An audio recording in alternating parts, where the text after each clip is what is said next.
Welcome to the Future of Work, the live stream where we talk about how forward thinking organizations really use the products of Giant to take their organizations to the next level. As always, I'm Bronson Taylor, the CEO of Giant, and with me is my partner in crime, Mike Opedal, our president. Mike, how you doing today? Bronson, I am fired up. I feel like I say that every week, but today I'm really fired up because we're talking about the Invincible operating system, how organizations use our assessments, our tools, and our process to become invincible. Yeah, that's awesome. As you know, I'm fired up for the exact same reason. And what we're going to do today is actually show people one part of our operating system, right? Operating systems are all encompassing. Like right now, your computer is running on an operating system and it's doing all kinds of things. But we're going to focus on one piece of our operating system. When we go into an organization, we have a holistic plan. We know what to do with what people and when to do it to really unlock the potential of the people throughout the organization. One of the things in that operating system that Giant brings in organizations is what we call team exercises. What is the team exercise? We talked about it a little bit last week, but in general, what are team exercises, Mike? Yeah, so I mean, the first thing you do is you assess, right? So we have, research-backed assessment that tells you what's going on. What are the areas that we might be struggling right now? What are our lowest scores? There's even a CSV download for what specific question are we really struggling with as a team. So once you've assessed gotten your scores, it's not great for you to go to the doctor and for them to say, hey, you're sick, right? I'm sorry about that, you're sick, and I'll see you later. Basically, the next thing you want is, okay, doc, what do I do to get better? So the team exercise is the simple way to take the assessment and go through an exercise and put things into practice that actually improve those scores. Yeah, that's great. So we were just showing the scores. So let's imagine for a moment that a team had a low score on relationships, right? And just so we're clear, a part of our operating system is taking that assessment every quarter. So all your teams take this assessment every quarter. And let's say there's a team that is struggling with relationships. So they can come here to the team exercises. Here's 8 that we have published on the screen. They can click view all and actually get to a lot more team exercises. But right here's one called influence model.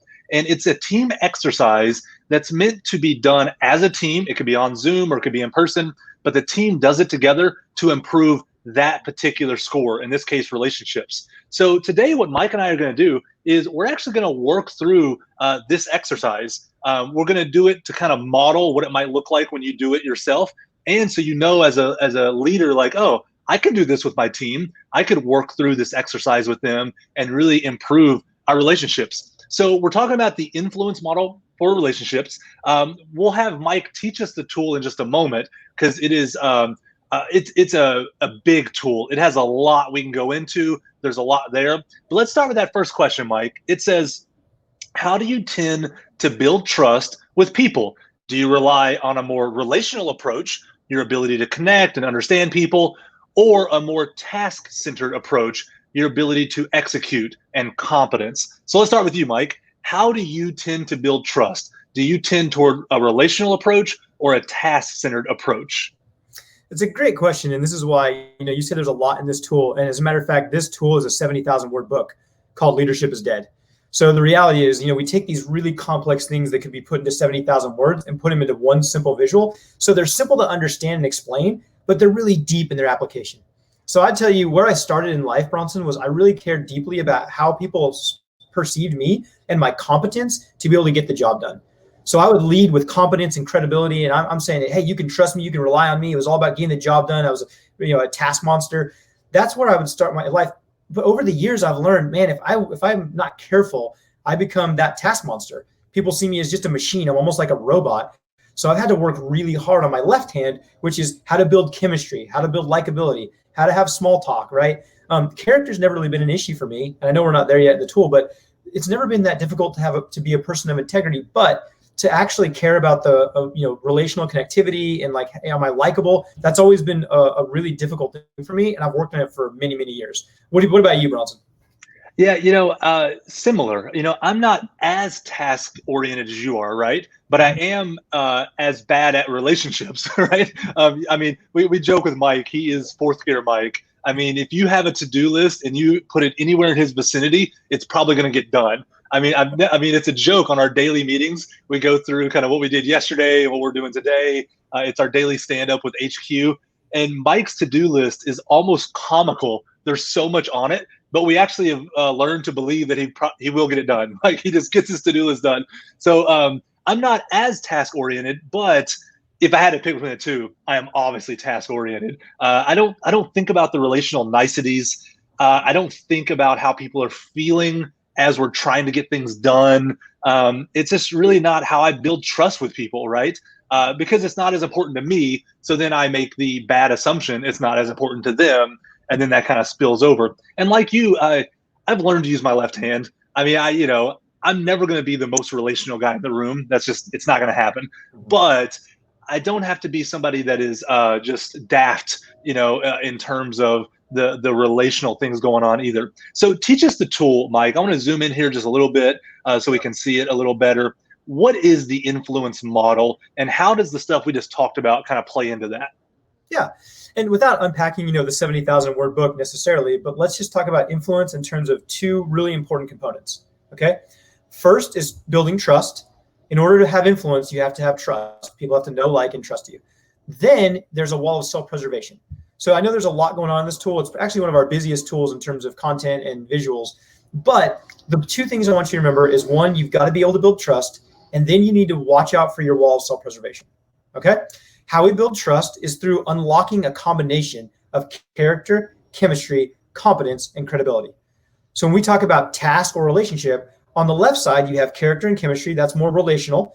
And on the right side, you have competence and credibility, and that's on the task. So the first thing you've got to do is build trust. What happens when you are trustworthy is people actually will do transaction with you. And I'm not just talking about transact in terms of buy things from you, but that's true. But people will do transaction. Like your neighbor says, I can trust that person. Like I'll interact with them, right? But if you truly want to have influence and impact with people over time, you have to lower your wall of self-preservation. So you actually have to go beyond yourself and say, you know what? In addition to earning Bronson's trust, I actually am going to go through my wall of self-preservation to move to a place where I've got nothing to prove, nothing to hide, nothing to fear. And only in that middle place is there true relationship over time, and I can have true influence and impact. The only other thing I want to point out is this. The other person, so this is you on the left side and anyone else in the world on the right, anyone you want to influence with, a boss, a coworker, a spouse, they have their own wall of self-preservation. We cannot control that. The only thing we can do is work really hard to earn their trust through character, chemistry, competence, and credibility, and then get over our own wall of self-preservation so that we can move into that middle zone of true influence and impact. Yeah. And so let's go back to that trust piece, right? Because that's just so important, those 4 C's that are right there. So, you and I both said we tend toward the competence and credibility as how we want to build trust and how we want people to build trust with us. Are you saying, though, that to really have trust, to really be able to transact with others, to be able to influence others, that I have to also add in character and chemistry as a part of my mix, that I can't just pick the 2 I'm good at and rely on that I really need to incorporate all 4 in some way to be able to interact with other people the way I want to? That's 100% correct. The reality is it really is like a combination lock. Think of 4, sequential 1, 7, 3, 2. Like there's literally a combination lock, and you have to figure out how to earn character, chemistry, competence, and credibility with everyone you want to truly have trust with. So you don't get to rest on your laurels. You don't get to go to where you're naturally good. You have to recognize your blind spots and you have to overcome them. As a matter of fact, Bronson, a quick story for me is I've always struggled with chemistry. Like I said, character, competency, and credibility, I have more natural giftings. I've worked on those things, but I struggle with chemistry. I used to have an apprentice down here in Southwest Florida who I worked with. And the 4th time we got in the car, I started in on, hey, I'm going to work on this. He's like my project, right? I started working on him. And he said, hey, Mike, would it be okay if we ever talked about anything else like baseball or like what happened this weekend? And I'm like, oh, because 4th gear Mike was like, hey, I want to pour into you, I want to invest in you, I want to make you the best in the world. And I was treating him like a project or a task. And he was like, hey, would it be okay if we talked about my baseball team?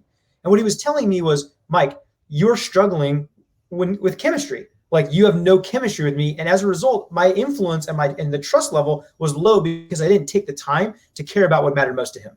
So yeah, Bronson, you have to have all 4 or you'll never truly have someone's trust. No, that's such a good story. And it's even interesting because you and I have a lot of chemistry, right? Like just from like day one, we probably have a lot of chemistry because chemistry isn't important to us. And we actually rely so much on competence and credibility that we saw it in each other right away. And so it was almost like there was chemistry there because of like how, we rank these in a sense. And so my guess is if we're with people that see the world differently than us and build trust differently than us as their right hand, that they're not going to have that connection. Do you have any idea or any sense on what percent of the population kind of tends toward one or the other? I don't even know if those numbers exist. So I'm kind of putting you on the spot here. No, they do, as a matter of fact. It's 50-50. So this goes back to the voices as well. So 50% of the people in the world would be more, high support and would be looking for relational or emotional clarity. And 50% of the people in the world look for logical and task clarity. So on the team exercise you and I did a few weeks back, we actually talk about task-centered and logic versus relationship. It's literally 50-50. So you're right, by the way, when you and I met, we both happened to be logic and task focused. So we got lucky that, hey, we actually built chemistry with one another through that focus. But if we're not careful, if you're talking to someone who literally the other 50% of the population of the world who care more about relationships, you're going to completely miss them if you try to talk about how credible and competent you are and all the things you've accomplished and done. Yeah, no, it's so good. I have some deeper questions when I ask you about that, but let's save them till after we get through some of the basic stuff. You're right. This is a tool that it's hard not to go deep really fast because there's so much there. I mean, building trust with another human, like that's big. We're not just talking about a little productivity hack here. We're talking about, just really basic human fundamental things. If you learn these kinds of things, it's going to unlock you at work and in other areas of your life also. So here's the exercise. After learning this tool, list each person on your team and which approach, relational or task, you think they prefer. Let's play a little game, Mike, right? I'm going to say somebody on our team and you tell me where you applaud them. Let's just play for a second. And again, there's no right or wrong answer. It's not like, oh, you're that kind of person. So let's do our CTO. Right? Lucas Taylor, where would you put him? Do you think he's more relational or do you think he's more task? Task. Yeah. And why is that? What is it like working with him? What makes you put him in that category? Yeah. I mean, again, I know he's a guardian, right? So again, this is where you start to mash up these tools. And as a matter of fact, we could tell you based on voice where they would naturally tend. So he's a guardian. He gets a lot of stuff done. He's also got that task list. He's writing software and code. He's figuring out systems. And so he wants logical clarity around how that stuff's all going to fit together. Now, you and I both know Lucas. He's a softie. He's got a soft heart. He's actually really, really good to other people. But he's going to lead. He's going to actually want to build systems that provide a safe place for people. He's not focused on the people first. He's going to focus on the logic and the data to create the things that people want to use. And it's actually going to be helpful for them. Yeah, no, that's great. All right, let's go with our executive chairman, Jeremy Kubicek. Where is he? Relational or task? Yeah, relational, no question. So Jeremy, as a matter of fact, once you can actually dial in, so you can go relational or task, and then go which of the two. I would say Jeremy actually loves chemistry. Like that's the first thing. He's like, hey, I want chemistry. I want likability. I want to know I can have fun with this person and dream. And then character, of course, because again, he wants relationship, over task. But he's going to start his influence with chemistry. And you've seen this happen before. He walks in a room and he makes 5 new best friends. So, right, he's really talented at it. And I think he cares when he meets someone who's like a stick in the mud and only cares about task and getting things done. It's like they're going to fail to have influence with him because he cares so much about chemistry and that character stuff. Yeah. So I wanted to bring up him specifically because I think this is a good kind of object lesson. So Jeremy is obviously about chemistry and about the relationships, but how much does he get done in a given day or in a given year? I mean, he gets a lot of tasks completed. I mean, he is very productive. He has vision and he sees it through. He is starting things. He is writing books. So it's not that, oh, you're relational, so you're not really that productive, or oh, you're more about task, so people don't like you. You can be good at both. Is that right? No question. Jeremy gets more done than almost any human being I know, as a matter of fact. And I told him that when we first started working together. I said, how do you get so much done? So here's the reality. You can do both. You can actually work on your left hand. You can actually be brilliant at all four, and you have to be to build influence.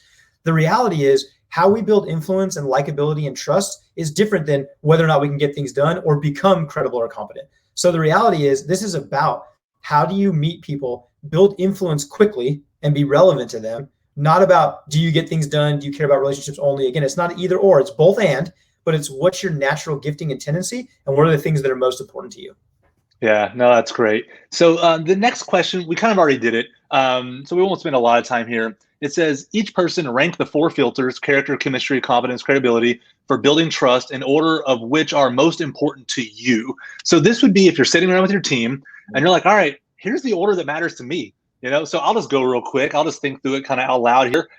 So number at the top of my list, I would say is competence. I would say I've learned to put character next.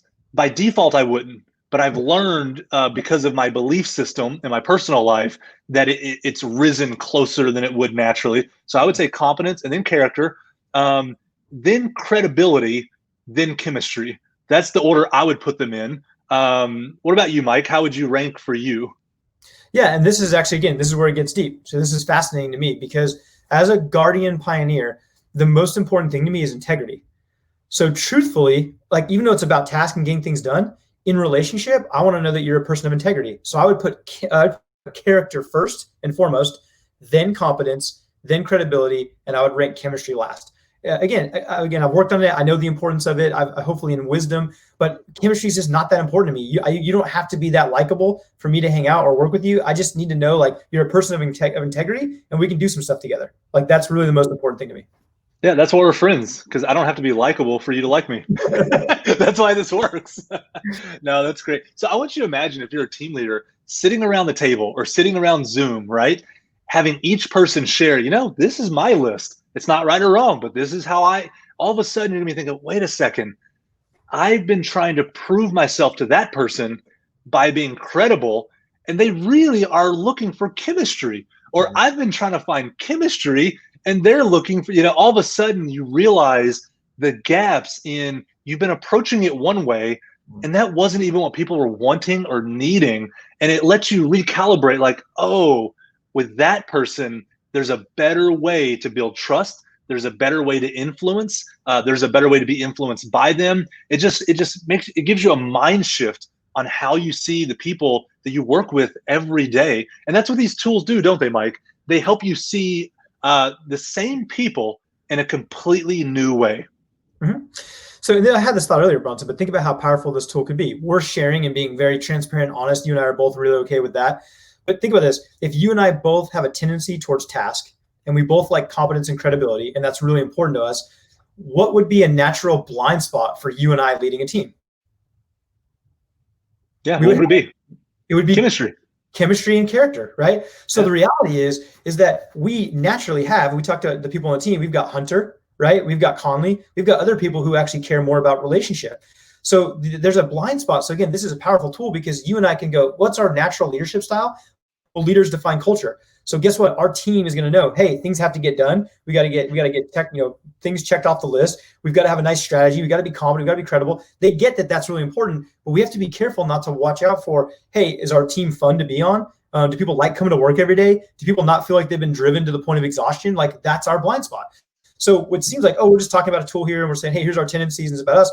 But the reality is I'm listening to us talk and going, here's the blind spots we have to watch out for so that we can lead an invincible team. Absolutely.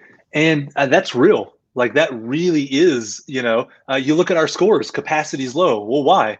Well, we maximize everyone's potential too much. You know what I mean? Like everyone has too much on their plate and they're running a little too thin. And so, yeah, that's really good. So, all right. So the next one, and again, I want you to imagine you're doing this with your team. It's fun, doing it with, Mike and I here, but imagine with your team, each person share what team members should do in order to build trust with you, as well as what they should not do in order to avoid undermining influence with you. All right, so I'll go on this one, and then we'll come to you. So what should they do? Well, I value competence, right? So I want people to come to me with solutions. Don't tell me all the problems. Tell me the solutions. Show me that you're competent and that you've thought it through, because it's easy to say, oh, that's broken. It's hard to say, I put in a good hour of solid thought work on this, and I did a little bit of research. I asked a few people. I got a one-page PDF that I think solves it. Can I show this to you? I'm like, okay, you just showed me competence. I'm excited about that, What should you not do? Not that you shouldn't do chemistry, because that's important, right? But if our times together are only stories, like they're only about basketball, if they're only about fill in the blank with a thing that is necessary but not the main thing in my life, I'm going to get bored and I'm going to be like, okay, but what are we doing? Like, I love the Miami Heat, but I don't want to talk about them all day. Like, I need to know we're actually doing something. I want to use our credibility and go build something. So for me, it's it shakes out the way you think it would in terms of how you build influence with me. Is that fair what I just said, Mike, about me? Absolutely. Yeah, and what's fun, and again, we're hard on ourselves always, and we're going to be, as first voice pioneer and second voice pioneer.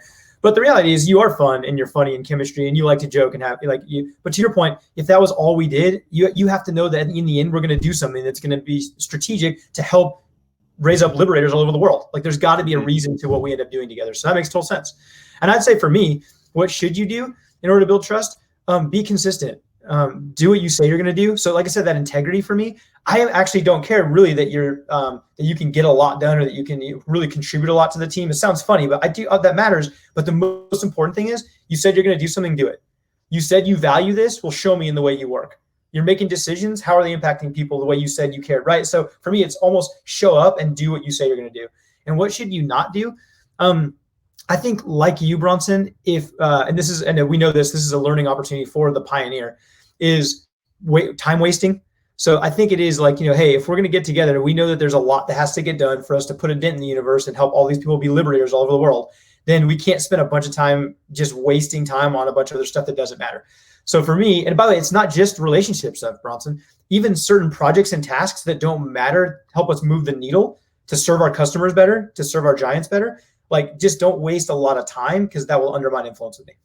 Yeah, no, absolutely. And so just, again, imagine you're around Zoom doing this with your team and you're hearing somebody tell you, maybe it's somebody you don't have influence with and you wish you did, because it's hurting, the team. Maybe it's hurting your personal growth, whatever. And you're like, I want influence with that person. And they're getting ready to tell you, if you want influence with me, here's what I'm looking for. And all of a sudden you're like, I got it. Like, I've been coming at that lock with the wrong key. Of course it didn't open up. That's a huge insight. And so the last question here, it says, each person shares something they will do differently to build stronger working relationships with their teammates. What's something for you, Mike? And I know you've worked on these tools for a long time, so you're probably not going to have an epiphany for the first time right now. But maybe historically, what was like I could do this differently to build stronger working relationships? Yeah, I've mentioned this before, but one of the biggest ahas for me was when I saw the gears. I realized that third gear, which is our social mode, right, was a difficult gear for me. It didn't seem that important. And so one thing I started doing was I said, I'm going to start every meeting in third gear. So it's going to be light. It's going to be fun. We're going to talk about what's interesting to people. We're going to have some relational connectivity before we dive into task. So you said there's not going to be a big epiphany, but there actually is, because recently the team has started joking again that I'm fourth gear Mike. And even my wife said to me, she goes, babe, they're calling you fourth gear Mike. I was like, yeah. So when there's a lot of work, skills break down under pressure, Bronson. So what happens is, I'm good at third gear now. Like, I've worked on it really hard. I bring it in meetings. I have a habit. I have a rhythm. When the tasks and the work we have to do becomes more overwhelming, my skill to do that breaks down, and I end up right back into fourth gear Mike. So I think actually this is for me right now. I actually want to be intentional after this conversation to say, chemistry is important. I don't want to forget it. It's important for our team. It's important for us to be invincible. So I want to get better about going back to, hey, third gear is okay. Let's have some fun, right? Before we dive in and go, hey, what's going on? What have you done for me lately? So totally. No, it's actually really good. So we have a question here, and then I'll get to mine. So Jennifer asked, what if your boss says that work isn't the place for a relationship? Just get the job done. But I'm a person who needs a relationship, and others on our team too. This is probably not a rare situation, is it, Mike? The boss probably became the boss because they know how to really drive productivity, drive performance. That's how they got to where they are in their career. And they actually think along the way that maybe relationships aren't necessary. How would you respond to that? Because one, how would you answer the question? And two, how do you fix it if you're not the boss? Because that's a whole different, animal. Yeah. So we've said this before, but our assessment inside Invincible, the Invincible assessment, is actually based on research, right? And it's really from Project Aristotle that Google and Harvard Business Review did. And what they found is that there's no such thing as a high-performing team. There's no such thing as a highly effective team that doesn't have psychological safety. So the reason we start with communication and relationships is because if people don't feel like there's healthy communication and relationship, They don't feel like there's trust, and they don't have psychological safety on the team. So it seems like it's contradicting, but the reality is, if you focus on task and execution alone, you will never get the full potential out of the team members and out of the team as a whole. Yeah. And would it be fair to say, because I'm thinking, if I'm in Jennifer's shoes, it's almost like you feel trapped. Like, I know relationships matter, but I don't have the power or the authority or the title to actually make a change or to change the way the team thinks. Is it true that this is what Giant does? When you bring us in and we get to run our operating system, our invincible operating system inside of an organization, what happens is we subtly and sometimes not so subtly change the thinking of the leaders so that they can actually understand this stuff. But we don't come at it directly necessarily. And so instead of just saying, hey, you need to loosen up and start, stop being so productive. And that's what, it's like, no, we actually say, hey, we're going to help you be more productive. But we're going to get there through building relationships and through having better communication and having that psychological safety. It's a win-win. You'll get more out of your team if you give them more of what they actually need. If you water a plant, you get better plants, not if you yell at a plant and tell it should just grow faster, right? So isn't that kind of the answer in a lot of ways, is that this is what we do? We help people understand these things without taking away something precious to them at the same time? I think it's important what you said, Bronson. If you come directly at it and go, hey, leader, relationships are important. What are you thinking? You're actually going to get a fight, especially if they lean towards the guardian pioneer, creative pioneer. They're going to say, hey, back me or fight me. Let's get some logic. So the reality is, what you need to do is actually use the tool and the process as the ecosystem to create the healthy conversation. So, and to your point, I'm going to be really relevant to Jennifer Bronson here.